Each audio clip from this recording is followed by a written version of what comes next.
Hi, I'm Chaplain Byron Denman, and this is Chats with the Chaplain. So, as most of you are tracking, it was mission essential personnel only going into Fort Carson today because the high is somewhere around 10 degrees, roads are icy, snow fell last night and just made traveling dangerous. And while I do appreciate being able to be by my fireplace in the middle of the day, I don't actually prefer teleworking. As a chaplain, I like to be around soldiers. I like the opportunity to leave my door open and have someone just stop by to sit on the couch and talk for a minute or two. Because that's how I get to know you, and that's what happens when we develop a working relationship that benefits everyone. And so that's what I wanted to do today. Instead, I stayed home and I'm teleworking. But I do get to sit by the fireplace.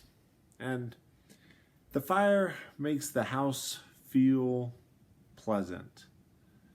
It's a beautiful thing to look at, and it's a wonderful feeling to go from being outside in the cold to being right in front of this fire.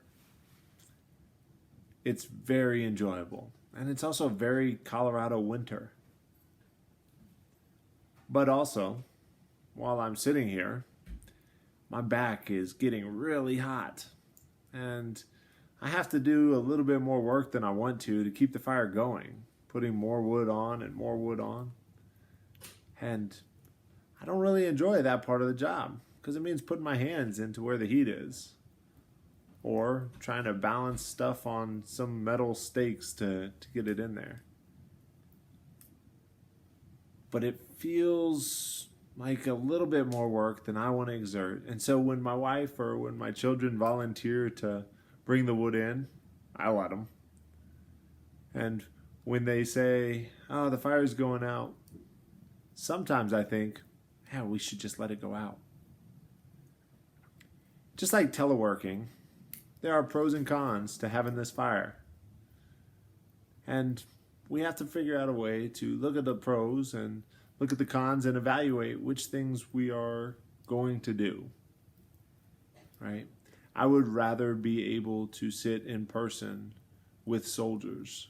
As a chaplain, that's what I want to do. I also really enjoy seeing my family all day, even if it does slow down my work just a little bit. I like the way the fire looks. I don't like that I feel like I'm being roasted on a spit right now. All of our lives, we will encounter pros and cons. And it's up to you to weigh them out. If you ever need help, don't hesitate to call me. I'll talk you through it. I'm Chaplain Byron Denman. And sometimes the fire is worth the heat. Sometimes it's just a little too hot.